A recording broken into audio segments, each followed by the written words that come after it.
Bueno, le voy a contar la historia de dos chicos que hicieron un cambio, una revolución en la década de los 90, finalizando los 90, 1999. Ellos crearon una plataforma que hacía intercambio de archivos. Hoy en día, pues cualquiera puede decir, no, pues eso no tiene ninguna novedad, pero en ese momento era algo que cambió para siempre e impulsó otro tipo de plataformas. Resulta que ellos lo que hacían eran amantes de la música, y lo que hacían era compartir carpetas.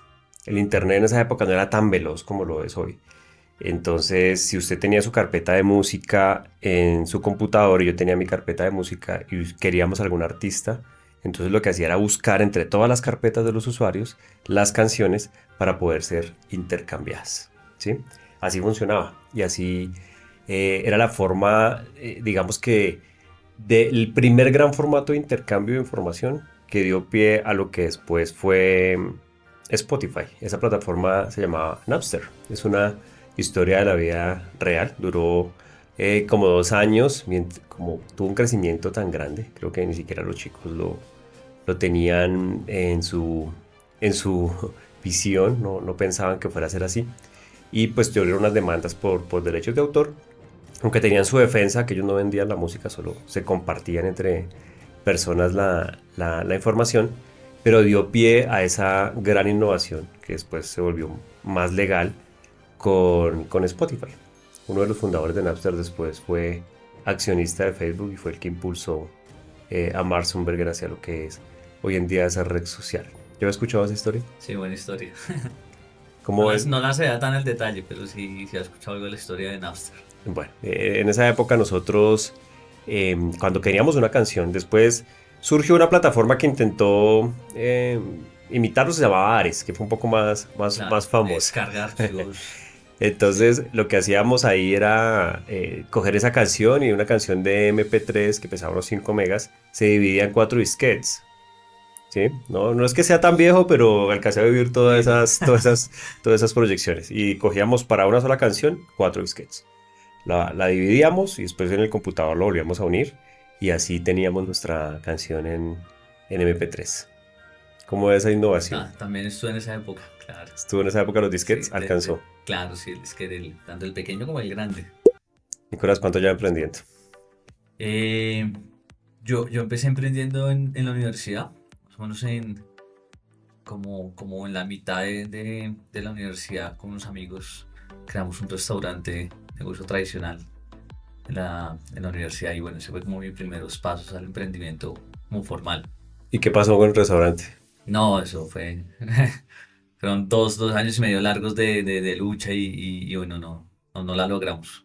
Nos tocó cerrar después de 2 años y medio. Y bueno, yo estudiando también era bastante complicado. Bueno, y después, ¿cómo siguió evolucionando el tema? Después, bueno, también en la universidad, digamos que tuve la oportunidad de tener un grupo de amigos como que les gustaba mucho el tema de la empresa. Nosotros no hablamos tanto como de la palabra emprendimiento y bueno, creamos ese restaurante y después nos fuimos como por el tema de las bienes raíces, como al final del semestre, ya cuando nos íbamos a graduar. Y bueno, desafortunadamente también nos fue mal. Yo tuve dos inmobiliarias y nos quebramos en las dos inmobiliarias. Y después ya en esa época de quiebre, vivía con un amigo que en ese entonces trabajaba en una compañía que se llamaba Tapsi. Entonces, bueno, yo me acababa de quebrar y me dijo, oiga, estoy emprendiendo. Pues él lo había metido como first employee. Me dijo, y me empezó a hablar como el tema de startups. Y yo, ¿qué es esa vaina? Y bueno, ahí yo estaba desempleado, entonces obviamente uno está ahí buscando ingreso rápido y entré como en el 2014, entré a una compañía que se llamaba Fluid, una startup que estaba siendo acelerada en ese momento por Guaira. Ok. Entré como en los primeros empleados y bueno, como que empecé con todo el mundo del emprendimiento. Fue una compañía que en su momento levantó buena cantidad de dinero, donde pues, no existían casi las compañías que hoy en día uno ve. Y ahí empezamos como a crear también nuestros propios negocios de tecnología y creamos varios negocios que desafortunadamente por falta de foco no funcionaron. Y ya después fue que, digamos que tuve la oportunidad duré ahí 6 7 años, una cosa que la verdad no pensaba durar tanto, pero esto era una startup y fue la que, digamos, me permitió como esa escuela Al haber sido uno de los primeros pues, empleados, tenía como un tema de posibilidad de acciones y bueno, todo el tema de levantamiento de capital. Y ahí fue que nació pues, hoy en día lo que se conoce como Faxil. En esa época también tuve la oportunidad de de iniciar otra compañía que se llamaba Hoy Trabajas, en su momento. Hoy en día es una compañía que también pues, vive y pasó por White Combinator. Y bueno, yo seguí como todo el camino de Faxil. Básicamente en Faxil lo que nosotros hoy en día hacemos porque pivoteamos es que centralizamos y agilizamos como toda la gestión de proveedores. Eh, para que te des una idea, haz de cuenta de un Stereo Picnic que tiene 200 proveedores que tiene que hacer un registro de proveedor con la empresa, con Páramo, que es la empresa que Ok. lo hace, 200 verificación de documentos, 200 pagos, nosotros lo centralizamos en una sola factura, en un solo pago. Justamente eso es un ejemplo real. Stereopic es uno de nuestros clientes, Páramo. Entonces todos los eventos que pasan, digamos que nosotros centralizamos esos proveedores. Eso, así es, ahí en resumidas cuento un poco, pero obviamente muchos fallos en el camino, muchas ideas. Yo le voy a regalar un viaje en el tiempo. Y ese viaje en el tiempo inicialmente va a ser a sus 15 años. ¿Qué se diría? A mis 15 años, uf, yo justo estaba preparando un viaje a Estados Unidos. Yo tuve la oportunidad de graduarme en Estados Unidos y estaba en esa época, tenía otra visión completamente diferente. Yo quería, pues que tenía el sueño americano básicamente y bueno, tuve la oportunidad de irme allá, pero bueno, no tengo ahorita mucha noción de qué quería en ese momento. Quería nada más como salir del país y estudiar por fuera, como hacer vida por fuera.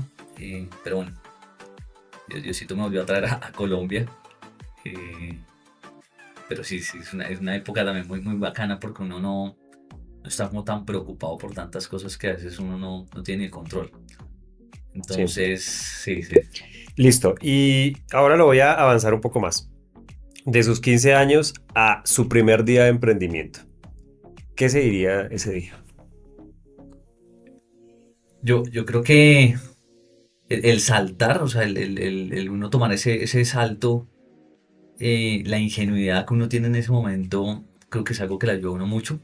Seguramente yo ahorita tengo 40 años y digamos que uno sí piensa un poquito más las cosas, pero en esa creo que uno, sobre todo cuando empieza a emprender pues joven, la ingenuidad hace que uno no mida el riesgo y eso de alguna forma hace que uno salte más rápido sin pensar como que qué va a pasar. Entonces, creo que en mi caso estuve muy de buenas porque no conocía nada, prácticamente pues uno es muy ignorante en todo, entonces al final no se estrella y uno pues como que no le importa mucho y pues, sí, no, soy joven, entonces yo creo que lo mejor que me pudo haber pasado fue ese, ser tan ingenuo en muchas cosas que como que dije, bueno, hay que hacer empresa y bueno, me salta el ruedo como muy rápido, pues yo estaba estudiando en la universidad. ¿Usted tiene socios? Sí, yo tengo bastantes socios. Hoy en día en Faxil tengo pues socios institucionales que son inversionistas de capital y tengo ángeles inversionistas que son pues personas que tienen excedentes de capital y bueno, confían como la visión que uno tiene. Listo. ¿Y algún socio operativo? ¿Cómo, si no lo tiene, Sí, cómo lo describe? Que será el... una socia de la Ujú. compañía que se llama Alejandra y he tenido digamos que varios socios que han salido, conocidos como co-founders, que son gente que inicia, se vincula de alguna forma al proyecto y han pasado 4 o 5 que no han durado. Yo digo que el emprendimiento no es para todos, este es un día a día. Y bueno, todo el mundo se imagina que vas a ser tu propio jefe y bueno, todo lo que de pronto uno compra cuando es muy joven, pero ya cuando uno sale al ruedo y uno se da cuenta que de pronto lo que uno escribe o lo que uno lee, pues va y lo implementa y pasa todo lo contrario, entonces como que, y sobre todo cuando no hay dinero. Entonces cuando no hay dinero es cuando más la gente empieza a como bajarse del barco. Yo siempre le decía a mis socios, los que han tenido la oportunidad de pasar acá, que ya no están, es como, oiga, aquí hay que quemar las balsas, como decía Napoleón, Ujú. y Sí, no hay vuelta atrás. Pero también uno entiende las situaciones, a veces uno es muy egoísta, pero hay gente que tiene hijos, responsabilidades, uno, pues yo no tengo hijos, no. Entonces, pues claro, mucho más fácil también tomar ciertos tipos de riesgos. ciertos riesgos. ¿Usted ha tenido algún empleado, si le ha pasado, cuente la historia, que se haya llevado la información del know-how de su negocio información de proveedores, clientes. Si es así, ¿usted cómo actúa o cómo actuaría? Sí me pasó, y la verdad que como que desde que yo empecé a emprender, como que siempre fui de la idea de que las ideas no son de nadie, sino de los que la ejecutan.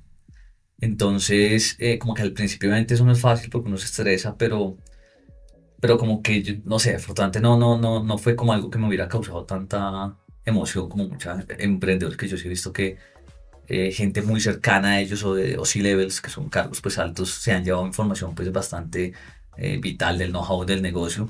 Pero yo creo que uno tiene una ventaja y es que la idea uno nació en uno. Entonces ellos simplemente agarraron una parte de esa idea que ya está de pronto en ejecución, eh, y el uno haber sido pues el precursor de la idea también le permite más moverse y cambiar de idea, ¿sí? Porque al final hoy en día yo aprendí que tuve el error de enamorarme mucho de la solución y no del problema. Ujú. Entonces, cuando uno se enamora mucho de la solución, pues el problema es que uno nunca pivotea, o sea, uno nunca hace un cambio y uno le sigue dando y le sigue dando y le sigue dando y el ego y entonces toda esa vaina empieza a juntarse. Pero justamente cuando uno ya está enfocado en el problema, pues es fácil uno decir, venga, esta vaina no funcionó, y sobre todo cuando uno le mete plata, pues uno tiene la fortuna de recibir inversión, entonces le mete plata, se enamora, se sigue enamorando más de la solución. Eso no pasa con alguien que se le roba a uno pues, la idea, entre comillas. ¿Sí? Ellos están enfocados en la idea, en la solución, pero desconocen mucho el problema, que es lo que pronto uno sí le permite tener algunas ventajas. ¿Usted qué prefiere? ¿Muy buenos clientes o muy buenos empleados? No, yo diría que muy buenos clientes. Muy buenos clientes. Sí, sí. ¿Por qué? Porque al final, si hay buenos clientes es porque uno está haciendo algo bien. Para mí, uno de los indicadores más importantes y que no son métricas de vanidad es las ventas. Si uno tiene buenos clientes, tiene recurrencia, tiene retención, puede que el equipo sea una porquería, pero funciona. O sea, Sí. entonces yo sí me voy más por tener resultados en ventas que tener muy buen equipo, porque a veces tiene mucho equipo talentoso, entre comillas, pero les falta mucho actitud, le falta mucho pues perrenque que uno necesita cuando está emprendiendo, ¿no? Ahorita dijo que no tenía hijos. ¿Tiene parejas casado? Sí, sí, sí. Es Justo mi casado. socia, mi Eso. socia Ah, ok. es mi pareja, ¿Y sí. cómo, pero viven juntos? Sí. ¿Y cómo manejan ese tema en casa? O sea, llega a las 6 de la tarde, están en la casa y dicen, ¿seguimos hablando o...? Es, yo creo que es una de las cosas que mejor me ha pasado porque yo soy demasiado apasionado con el tema del emprendimiento, y siempre como que quise tener un socio que como hablar 24/7 del De su negocio. misma Exacto. locura. Entonces, al final, sí, obviamente, claro, al ser pareja y hay resto de paradigmas del tema de la pareja y los negocios, pero yo creo que es un proceso que uno tiene que también maduramente saber llevar y con todos sus problemas obviamente, que trae, pero a mí me ha permitido pues de lunes a domingo hablar del negocio, ¿sí? Tener esa persona ahí clave. Creo que en mi caso no ha sido fácil, pero tampoco ha sido difícil, o sea, ha sido una especie de balanza, pero que uno está así conectado con el negocio 24/7 totalmente, uno está tarde, entonces creo que es una experiencia linda. ¿Le ha tocado alguna pareja que le haya dicho, bueno, la empresa o yo? Así como cuando le hablan a uno del equipo de fútbol. Que uno ya, No, esa es fácil, ¿no? El equipo de fútbol uno dice, no, sí, mi equipo. ¿Le ha tocado alguna que le diga eso? no, nunca. Listo. Ahora yo le voy a poner esta lección. Esta lección. Si yo le doy $10,000 o la posibilidad de que estudie alguna maestría, la que quiera, o una mentoría de unos 20 minutos con un millonario, ¿cuál elige? Depende del millonario. Un millonario de su área, No, yo creo que si es un emprendedor de muy alto nivel, yo creo que me voy por la mentoría. por la mentoría. Sí. ¿Por qué? ¿Por qué razón? No, porque el conocimiento a veces no tiene valor, ¿sí? Entonces, te pongo un ejemplo, sentarse con un David Vélez, no sé, un Elon Musk, o pues gente que uno realmente admira, creo que vale mucho más que $10,000 y seguramente uno puede sacarte de pronto más conocimiento. Listo. ¿Usted alguna vez ha dicho, quiero botar la toalla? Y si lo ha dicho, ¿cómo se repone de eso? Sí, el resto de veces, claro, sí, sí, muchas veces uno Y es normal, yo he visto, yo he tenido también la oportunidad de mentorear algunas startups y siento que como que en el medio la gente le da miedo decir como, oiga, voy mal, no puedo, o sea, es como un paradigma de estar mostrando lo que no es. Y a veces como que, bueno, eso es normal, ¿no? O sea, es que uno no sale y las gana todas, uno tiene que perder sí o sí, seguramente uno pierde más de lo que gana. Entonces, cuando también uno es consciente como del camino del emprendimiento, eh, yo creo que uno deja de pensar un poco en ese objetivo grande, aunque es la visión de uno, sino que uno empieza a disfrutarse ese camino y cuando uno se empieza a disfrutar ese camino, como que uno es consciente de que uno, pues a veces se quiera rendir, ¿sí? Pero cuando uno es consciente es más fácil uno no hacerlo.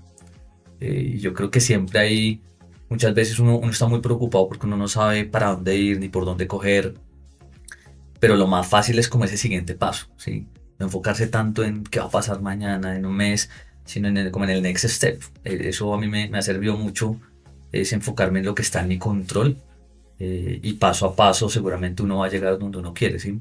Porque cuando uno piensa mucho a futuro, justamente uno piensa eso, como rendirse, como, pucha, no he logrado esto, no tengo este salario, no me llenan las nóminas. Yo me empecé a ver el día a día, literal, porque Mm. al final esto es un riesgo. Entonces, cuando uno pone a Sí, planear tanto en la cabeza y nunca pasa nada, sobre todo cuando uno planea son los riesgos, sobre todo uno está muy asustado y ese miedo yo creo que a mucho emprendedor hoy en día no lo deja vivir como el día a día, como estar pensando en crecer, estar mirando la competencia, estar mirando estos que levantan plata y uno, que cada quien tiene su camino y cuando uno empieza a entender eso como que ya dice, bueno, pues es más fácil no rendirse, pero obviamente sí pasa muchas veces cuando se quiere rendir. o sea que dejarse de comparar, ¿cierto? La comparación a veces Sí, yo creo que le juega una mala pasada, ¿no? Porque además lo que usted dice, la gente muestra, por supuesto en redes, muestra lo que está bien, ¿no? Casi nadie va a mostrar, no, y este mes no tuve para pagar la nómina, lo va a sacar en redes sí. sociales. Y es que hace que el emprendedor se sienta solo en el camino y que esos espacios de mentoría o lo que venden en redes de ve y emprendes porque esa es la solución, pero muchas veces uno se queda pensando, bueno, sí, no, porque creo que al final y al cabo el emprendimiento es una vocación. No todos nacen para ser emprendedores, ni podrían resistirlo, como usted bien lo ha dicho acá, porque es un camino de resistencia y de que muchas cosas malas van a pasar, pero no se lo dicen a uno. Hmm. Generalmente le dicen a uno lo contrario. No, sí, claro, hay ventajas. Si uno es más dueño del tiempo, pero no quiere decir que uno no le dedique más tiempo de lo que es cuando es empleado. Sí, Pero hay muchos beneficios también cuando uno lo logra, de donde se puede uno decir, ah, bueno, tenía, hice algo que de pronto cuando empleado no lo podía hacer. sí. Bueno, cuéntenos un poco de su empresa. ¿Qué hace? Bueno, nosotros iniciamos, nosotros nos enfocamos mucho en el tema de trabajadores independientes al inicio. Y yo tuve pues, esto que dice Steve Jobs, que como que todo tiene que ver y cada punto es en otro punto. Cuando yo estaba en Fluid, fue la primera pues, startup que yo estuve como empleado y que tenía la posibilidad de acciones, nosotros teníamos muchos influencers. La compañía, hoy en día las compañías más grandes en Latinoamérica, influencers, y nosotros pagábamos como a 60, 90 días, 120 días, y eso era un problema, porque pues también no teníamos plata a veces, entonces pagábamos tarde, y ahí digamos que yo dije, oiga, pero ¿por qué no hay un instrumento financiero para adelantarle las cuentas de cobro, que no son facturas, sino a todos estos pelados, otros influenciadores? Y ahí digamos que como que empezó la idea, venga, ¿por qué no crear como algo que se llama el factoring? Que es anticipar facturas, pero con esta gente que tiene cuentas de cobro. Ok. Así digamos que inicia Faxit, yo renuncio a Fluid. Ahí tengo la oportunidad pues de entrar a Rockstar, una aceleradora pues Ujú. que básicamente me da el impulso fuerte. Me hago muy amigo de Felipe Santamaría, quien me ayuda bastante. Y nosotros empezamos a anticipar cuentas de cobro sin plata. O sea, yo decía, bueno, ¿y dónde va a sacar la plata? Más fácil a emprender. Yo sé, la materia prima de quien presta plata pues es el dinero Sí, y yo claro. sé, un ángel inversionista, el primero me invirtió como 20 millones y yo cogí eso y dije, pues empecemos con eso a prestar.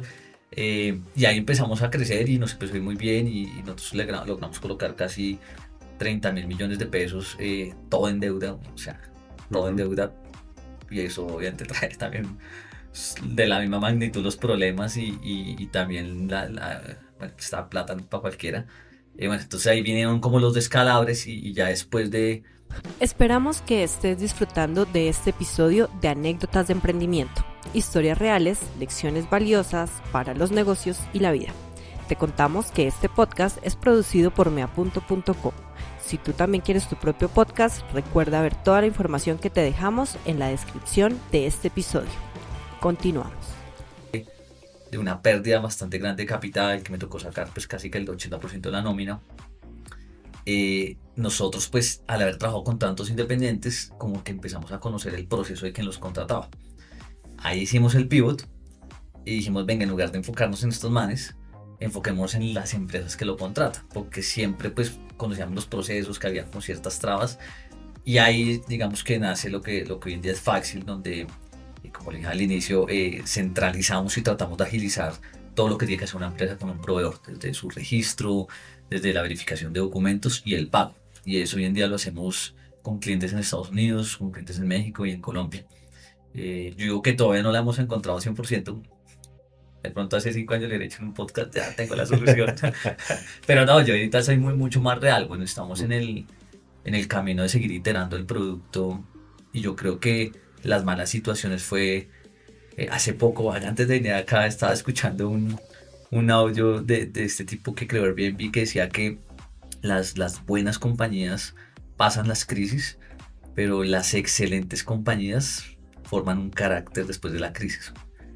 Y nosotros tuvimos una última crisis enorme que no se imagina, que yo creo que al final sí nos formó mucho de carácter, ¿no? Y ese carácter es el que uno empieza a transmitir a su gente y a su negocio y es una nota, ¿no? Porque uno no quiere quebrarse, pero yo creo que es re necesario que uno... Viva eso. Sí, sí, sí. Pero ya es una multinacional, o sea, ya están operando. Pues uno dice multinacional y tiene un cliente en Perú, pero bueno, Pero es pues, válido, ¿cuántos lo yo hacen? tengo tres ¿Cuántos en lo tienen? Estados Unidos y todo, pero pues yo no, casi que hoy en día no me vendo tanto como multinacional porque creo que no, pues no somos de ese calibre, sino más como que es una empresa de tecnología, que tenemos clientes pues en la TAM, así ya, Listo. ya también con un poco más de humildad. Vale, ¿quién es Nicolás Rojas? Eh, no, yo me considero como soñador, creo que siempre me ha gustado como aporte, no sé, Dios me dio un don y es como el tema de ayudar y yo siento que dije, bueno, si Diosito me dio esta empresa, de alguna forma tiene que ser como corresponderle a la gente generando valor y empleo y yo creo que es más mi objetivo es ese, como uno cumplir el propósito de Dios y que con lo que tengo sí de verdad generarle valor a la gente, ¿sí? No es plata, sino es como uno le puede aportar realmente a la comunidad y bueno, a Colombia, ¿no? Que al final pues nosotros tenemos una responsabilidad grande desde el empresario más pequeño al grande, tenemos una responsabilidad de crecer el país y de colaborar con otros empresarios, ¿sí? De no ser tan egoístas con el conocimiento, con muchas cosas que son paradigmas que a veces no lo dejan crecer a uno. Entonces yo soy ese, ¿no? El que soñador y bueno, y dispuesto a ayudar y hacer lo que sea pues por cambiar la vida de una persona y ojalá una sociedad. Si usted mañana volviera a vivir una quiebra, ¿cómo empieza de nuevo? ¿Qué hace diferente? Yo digo que, pucha, es difícil, ojalá que no me va a pasar, pero yo creo que uno no está escrito cómo empezar otra vez. Es, es como hay que volver al inicio en todo. A mí ya me ha tocado 2 veces y he quebrado en varios negocios, pero digamos que cuando uno va creciendo más, como que uno dice, venga, esto ya no lo puedo hacer, esto ya no. Y yo creo que lo primero es uno echar para atrás y mirar un poco los errores, que a veces uno le cuesta decirse, oiga, es que usted es mentiroso, es que usted es bruto, es que usted no sabe matemáticas, que usted... Y de verdad agarrarlo en serio porque la vida puede que sea la última oportunidad, lo está teniendo ahí. Entonces, yo creo que es más mirar hacia atrás y tratar de no volver a cometer, identificar esos errores que uno comete en el camino, de no volverlos a hacer y ser consciente, ¿no? Y decirlo sin miedo porque no los oculta a veces. Sí, y a veces, bueno, hoy en día como la palabra emprendimiento le están dando otras dimensiones eh, y le dan como otra forma de venderlo, pero digamos que el emprendedor nato tiene esa facilidad que tiene Nicolás de hablar de la quiebra no como fracaso, sino como parte del proceso. Mire, si he quebrado el negocio y hay gente que le da como pena, vergüenza y lo escuchaba por ahí. eh, la deuda no define a la persona. De hecho, Total. de hecho, creo que para uno poder lograr y avanzar, pues ese es el paso obligatorio, ¿cierto? A menos que uno sea rico, los papás sean y pues esté a cada rato De inyectando. la caja ahí. Pero generalmente a la gente le da como quebré y se siente como que ese miedo y creo que pasar ese miedo y hablarlo como tan natural eh, es algo que tiene el emprendedor nato, que Nicolás lo tiene, lo habla con frescura y muchos otros pues lo dicen. Me gusta mucho esa frase, creo que la he escuchado con todas las personas que se han sentado acá, que hemos tenido la oportunidad de conversar de enamórese del problema.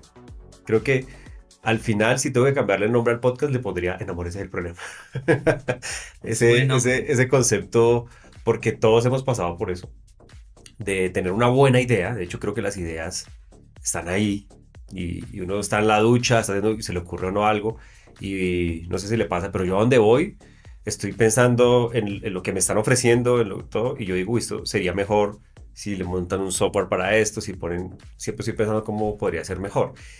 Ideas hay muchas y a veces uno el producto lo ve como un hijo, ¿sí? Como, este es mi hijo y yo lo quiero y le voy haciendo cada vez cosas mejores y uno piensa que ya con eso solucionó un gran problema en el mundo, pero resulta que, pues bueno, ni lo supo comunicar, ni lo supo vender o no le solucionó un problema a nadie. Entonces, no pasó de ahí. Entonces, esa frase creo que puede ser el eslogan de este podcast. ¿Qué tanto porcentaje debe tener un emprendedor de corazón y de razón? yo creo que un 50-50 me atrevería a decir. Porque uno tiene que tener pasión, pero no puede confundir la pasión con comer miércoles todos los días y que le guste eso, pues a nadie le gusta. Entonces, y también uno tiene que tener como la razón de que hay cosas que no funcionan y entonces uno por pasionado, entonces se cae 20 años y la pasión y él. Entonces yo digo que hay que tener un 50-50, tal vez de pronto un poquito más de corazón, pero no tanto como con la idea, sino como con la palabra emprendimiento, de que, bueno, no funciona, pero yo vuelvo y empiezo otra cosa y sigo iterando, eh, pero yo creo que las dos son súper fundamentales. Yo normalmente hoy en día tomo muchas decisiones más de corazón que de razón, ¿sí? Soy bruto, pero decidido. Entonces como que digo, no, que me dice el corazón, porque muchas veces uno a veces toma decisiones, a veces no sabe, realmente a veces uno ni los números los tiene, entonces uno dice, pues pucha, pero tiene esa corazonada que dice, mejor no, pero es un buen ticket, y bueno, uno se lanza por la plata y tome. Entonces yo hoy en día como que le creo un poquito más al corazón que a la razón, pero diría que un 50-50 puede estar bien. ¿Cuál puede ser la diferencia entre la perseverancia y la terquedad? Sí, yo creo que la terquedad aparece porque yo pasé por ahí. Porque uno no escucha. Uno llega, yo he visto muchos emprendedores que están en esa etapa que creen que se las saben absolutamente todas, que solo se saben el negocio, que o sea, casi nadie puede opinar. Y esa terquedad a veces lo lleva a uno a no escuchar a que si hay, pronto uno sí está en el camino equivocado. Entonces, creo que yo que pasé por la terquedad, pues terminé mal. ¿Sí? Y entonces cuando uno ya empieza a madurar, sí dice, oiga, sí, hubiera escuchado a este man. Pero en esa época yo decía, no, este no sabe nada de esto. O este ni siquiera hace lo que yo hago. Bueno, a mí así es que esto no es así. Pero pues hay gente que tiene experiencia, ¿sí? Que no solamente tiene que estar en el área de uno para de pronto dar un buen consejo. Entonces yo creo que la terquedad sí es un error que uno tiene, pero es necesario a veces tenerlo, ¿sí? Porque hay emprendedores que son muy tercos y la logran. Bueno, pero en medio de esta información que hay hoy en día en redes y tantos mentores que también existen, porque bueno, uno empieza a seguir a los que son exitosos, ¿no? A los que han logrado algo, a diferencia que uno como veía en la universidad, pues que ya después uno lo entiende, uno dice, pero yo por qué le tengo que creer al profesor que me está hablando de finanzas, de negocios y nunca en su vida ni siquiera ha abierto una papelería, pues. ¿cómo me va a decir él cómo manejar un negocio? O sea, uno en la universidad no lo ve así. Entonces uno intenta seguir a los que ya realmente han logrado muchas cosas, pero cada uno tiene su estilo y su forma. Y yo creo que eso también confunde mucho a la gente. Porque dice, bueno, este dice, no, es que usted tiene un Jürgen Klarin y le va a decir, váyase por las neuroventas, el neuromarketing, pero usted encuentra a este man Carlos pues, Fajardo, el mexicano, y entonces él le va a decir totalmente lo contrario, y tienen metodologías opuestas, pero los dos son exitosos, son millonarios, así muchos ejemplos. Entonces cada uno va por su lado. Em, ¿qué camino debería seguir un emprendedor frente a ese tipo de situaciones? ¿A quién sigue? ¿Cómo lo haría? Es muy difícil. Yo también pasé por eso, sobre todo cuando estaba en Rockstar. Digamos que fui de los más activos en que me senté con todos los mentores que siempre admiraba, como son Andrés Gutiérrez de Tapsi, José Vélez de Vol, que fue de los creadores de PayU. Y yo escuchaba a todos esos manes y yo estaba re confundido. De que no sabía todo, o sea, literal, todos saben, todos tienen resultados, pero todos sí le dicen cosas a veces diferentes, cosas mucho en común. Yo creo que ahí toca tener uno mucho carácter de también creer un poquito en uno mismo. Al final es como una guía. Lo que pasa es que cuando uno está tan perdido, pues uno dice, no, yo hago esto, pero después llega el otro y no, yo hago esto. Entonces uno está ahí, salte y salte. Entonces también hay que tener un poquito de carácter y ahí sí con un poquito de ese feeling de uno de por dónde uno le suena más. Pero yo creo que entre más uno busque, también puede ser un error.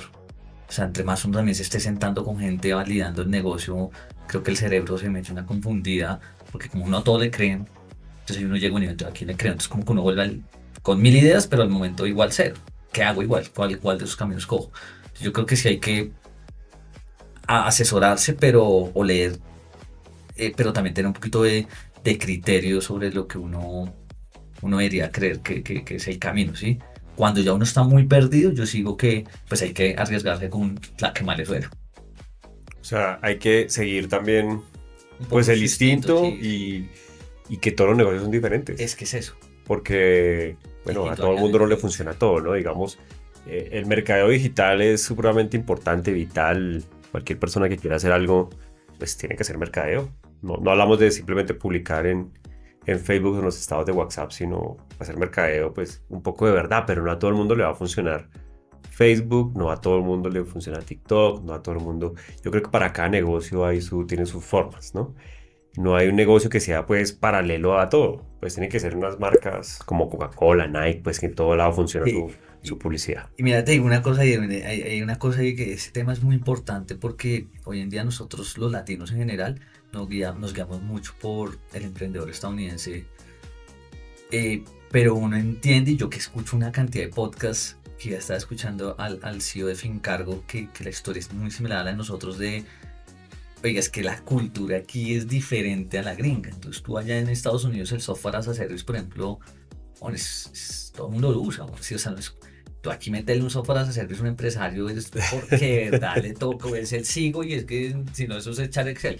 Sí. Eh, entonces, claro, tú agarras una estrategia de software as a service en Estados Unidos y llegas aquí donde tú, y lo decía el de Fincargo, yo escuchaba te lo recomiendo ese podcast, yo escuchaba a ese man hablar y yo le decía a mi socia que es lo mismo que nos pasa, lo que hablamos.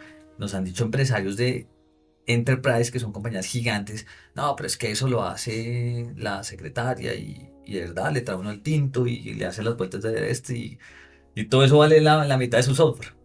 Entonces uno dice, "Güey, pucha, ¿cómo compito contra esa vaina?". O sea, de verdad, pues aquí la mano de obra es tan barata que el software tiene una barrera enorme. En Estados Unidos no, porque la mano de obra es cara. Entonces sí sale más barato comprar un software. Entonces ahí uno dice, bueno, entonces si uno leyendo estrategias de allá. Entonces hay que leer esas estrategias, pero hay que acomodarse al mercado. O sea, hay que acomodarse de verdad al mercado, decir, listo, entonces vendo software barato y de pronto me voy por la transaccionalidad. Eso, por ejemplo, yo lo he hecho mucho. Es como cómo me adapto realmente al mercado, ¿sí? Y también el mercado le puede decir, no. O la cultura, porque el latino no está acostumbrado a pagar licencias de software. Exacto. Entonces el Windows, yo no sé cuánto Windows habrá acá, bueno, igual la gente de Microsoft lo sabe, ¿no? No sé, lo que sale al costo de los almacenes sale con su Windows original, de resto, no, y la gente De hecho, yo creo que si hiciéramos una encuesta en personas del común, la gente del común va a decir, ¿cómo así? ¿El Windows se paga? El Word se paga, ¿no? No se ¿O paga. cuántos Eso pagan viene ahí. apps? Eso es lo otro. ¿Cuántos? Lo otro es que también, claro, son estrategias y los grandes, los gigantes de la tecnología tienen todo gratis, que nada es gratis. Entonces, usted abre un correo de Gmail, pues no vale nada. Pero si tiene una empresa y quiere abrir su correo de usar los servicios de Gmail con el dominio de empresa, pues vale, ¿no? Eso tiene, cada cuenta de correo tiene un valor. Entonces el colombiano piensa que como al ser gratis los productos, el software que produce las compañías también debe serlo, ¿sí? Puede Y, ser. y también, pues, tienen la tendencia, saben multiplicar, pero no saben dividir. Entonces, ¿cómo así? Cuando multiplican eso, o sea que usted se va a llevar tanto dinero. Total. Uno dice, bueno, pero no es Sí. así. Sí hay que pagar servidores, actualizaciones. Mira Eso, que si lo hablaba con con uno de mis mejores amigos que se llama Rubén, que es el CEO y Trabajas, que también ha tenido varios cambios. Nosotros decíamos como, bueno, es que uno llega aquí en la TAM ofreciendo ahorro, optimización, eso aquí les vale, sí. o sea, eso es, o sea, acá el ahorro no, pues ¿qué ahorro de qué? Güey? Entonces, justo lo dices, es muy difícil porque la cultura aún y como hemos venido creciendo es un rechazo a muchas tecnologías que la gente no quiere ahorrar, ¿sí? Porque realmente es más barato. Pues imagínate uno contratar a un robot para que le haga el aseo de la casa. ¿Cuánto puede costar un robot? Pues prefiero una señora de servicio y hasta me hace el mercado y Bueno, claro que hoy en día, chino. hoy en día los del aseo está más costoso. Es verdad, pero sí, eso es una problemática que yo creo que viven muchas startups Sí. con la industria. Y el tema de entender el esfuerzo, claro, cuando son empresas de tecnología, pues lo saben, pero yo creo que sí hace falta más una cultura de la productividad, ¿cierto? Lo que usted decía. Ahorita la inteligencia artificial, pues es un paradigma, yo siento que es un paradigma más grande de lo que la gente en realidad entiende. Y siempre lo digo cuando hablo de inteligencia artificial, no es que eso existe hace años. La gente piensa que es una tecnología desde que se abrió al público. Y hay cosas que nos ayudan a impulsar. La inteligencia artificial es una, la pandemia fue otra. La pandemia yo creo que ayudó mucho a que la gente le perdiera el miedo al uso de tecnología.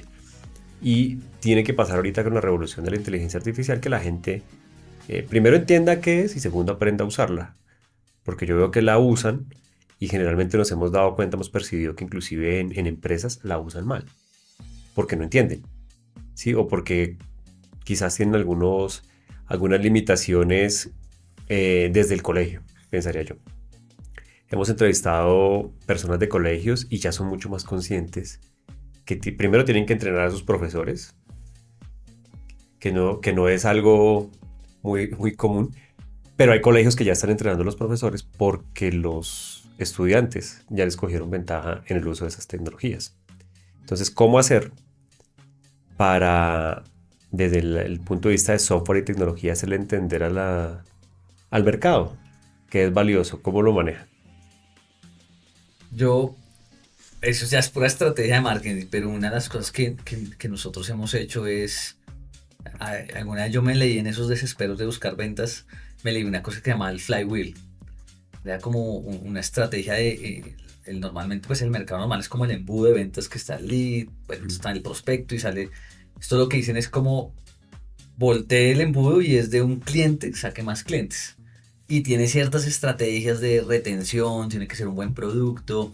Y una de las estrategias que yo leí que dije, bueno, pucha, esto me puede estar sirviendo, que se llama como try first. ¿Y qué significa eso? Es como pruébelo primero gratis. No es una buena metodología de uno, pero cuando uno es consciente y uno trabaja mucho en el producto y realmente entiende bien el problema, uno puede darse ese lujo de decirle, oiga, tome una prueba gratis. Y si le gusta bien, y si no, no. Yo he hecho mucho eso en compañías tradicionales que realmente no creen mucho en software ni nada de eso, pero que uno sabe que tienen el problema que uno está vendiendo, entonces, bueno, pruébelo. Bueno, eso me recuerda, creo que usted es muy afín, que lo ha nombrado a Tapsi. De pronto muchos no lo recuerden, pero creo que ellos usaron esa estrategia, les funcionó muy bien. Sí, lo recuerdo perfectamente. Era usuario. Entonces ellos dejaron la aplicación gratuita tanto para los taxistas como para los usuarios, y se nos convirtió en una necesidad. Entonces ya, por lo menos yo no podía pedir un taxi si no fuera por medio de esa aplicación, porque antes uno tenía que llamar al 211-1111, un saludo a las Hernández de Taxis Libres. Uno llamaba y pues no, pues era ahí con su radioteléfono. Entonces ya cambió el tema y ese paradigma que rompieron ellos en su momento. Claro, imagínate, esa fue uno taxista que obviamente seguramente es mucho más difícil penetrarle con tecnología, y en esa época ¿quién va a crear una aplicación? Y yo pienso que fue supremamente exitoso porque rompieron la barrera de las empresas. Entonces ya no era solamente los unos, sino que cualquier empresa. Entonces uno tenía más opción de oferta de tener un taxi a la mano. Y después de eso, de que fue gratis, empezaron a decir, bueno, ahora pues cobro lo que llama uno banderazo acá en Bogotá. Y ya pues, ¿cómo devolver atrás? Y es que ya el usuario estaba acostumbrado y el taxista estaba acostumbrado a recibir sus servicios por ahí. Claro. Entonces fue una muy, muy brillante estrategia en su momento. Después ya, ojalá que podamos sentarlo acá un día a hablar sobre ese tema de taxi. Bueno, Nicolás, un consejo que le quiera dar a todos los que son profesionales y tienen en su cabeza, de pronto así como usted cuando estaba en la universidad, de voy a emprender, o cuando dicen, no, yo salgo de la universidad y arranco a emprender, o los que de pronto decidieron no estudiar y tienen su emprendimiento. Van a arrancar. ¿Qué consejo les da a ellos o que comenzaron su emprendimiento? Bueno, yo diría que lo más importante es primero ponerlo en manos de Dios y tomar acción. Es decir, no, entre más acción uno tome, y cuando digo acción es moverse rápido, uno empieza a tener mucho más insights de la industria o de lo que uno está testeando, y el no quedarse quieto empieza también a ver más oportunidades. Yo cometí el error que a veces uno planea mucho ese salto por circunstancias, gente que de pronto está trabajando, tiene obligaciones, entonces hasta que no me esté ganando en esto no salto, o hasta que no tenga 10 clientes no salto. Entonces yo creo que hay que saltar rápido, tomando acción y tratando de como iterar muy rápido, o sea, como probar muy rápido esa hipótesis que de alguna forma uno tiene, que tú dijiste al inicio, uno se casa con la idea y esa idea es pruebe rápido esa idea a ver si funciona, y prueba de pronto con varios nichos. Una de las cosas que yo también aprendí, y eso lo aprendimos con Rubén en Y Combinator, cuando yo fui con él, es que como enfocarse en un nicho muy pequeño, que es como todo lo contrario, que a veces uno aprende como, no, pero es que esos son 10 gatos sus clientes y ya no existen más.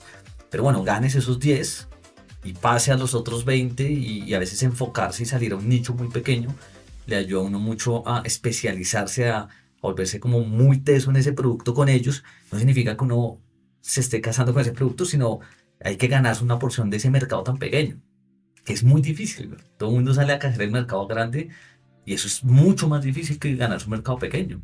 Entonces yo creo que es salir a un mercado muy pequeño, entenderlo, que realmente esa gente se enamore de uno, que no sea un producto como nice to have, sino que sea un must to have. De verdad que uno diga, estos manes, si yo me voy, se les jode el problema que les estoy solucionando, y ya después uno dice, bueno, ahora voy a pasar a otra industria más grandecita. Pero como es un acelerado, entonces uno no quiere vivir ese proceso. Lo que yo te decía al principio, cuando uno ya entiende ese journey, entonces uno dice, bueno, ¿cuál es el afán? Pues hacerlo bien, así sea pequeño, y el buen emprendedor siempre encuentra el camino sin importar el tiempo. Listo. Ahora cuéntenos cómo podemos encontrar las personas que están interesadas en sus servicios, en los servicios de la empresa, cómo los encontramos en redes sociales, su página web, sus datos de contacto. Listo, página web www.facil.com. El nombre es bastante difícil de pronunciar, pero es factcil.com. Redes sociales con el mismo nombre, y bueno, y también pues yo estoy en LinkedIn, me pueden contactar a mí o a cualquier persona del equipo, y bueno, ahí les respondemos. Listo, entonces para todas las personas interesadas en ya sea los servicios de Nicolás o de Factcil, por supuesto vamos a poner en todos nuestros canales los enlaces para que lo contacten, por supuesto, y le agradezco mucho, Nicolás, por todas estas anécdotas con que logremos por medio de este contenido cambiar así sea a una sola persona. Ya estamos logrando el propósito de lo que es esta iniciativa que tenemos en Anécdotas de de emprendimiento. Así que le agradezco mucho por su Muchas tiempo y por su gracias espacio. por la oportunidad. ¿Listo? Gracias. ¿Disfrutaste de este episodio tanto como nosotros? Ojalá el contenido te inspire y sea una guía valiosa en tu camino como emprendedor. Nos encantaría que nos acompañes en nuestras redes sociales y que nos escuches en las principales plataformas de streaming para que descubras más episodios. Te esperamos.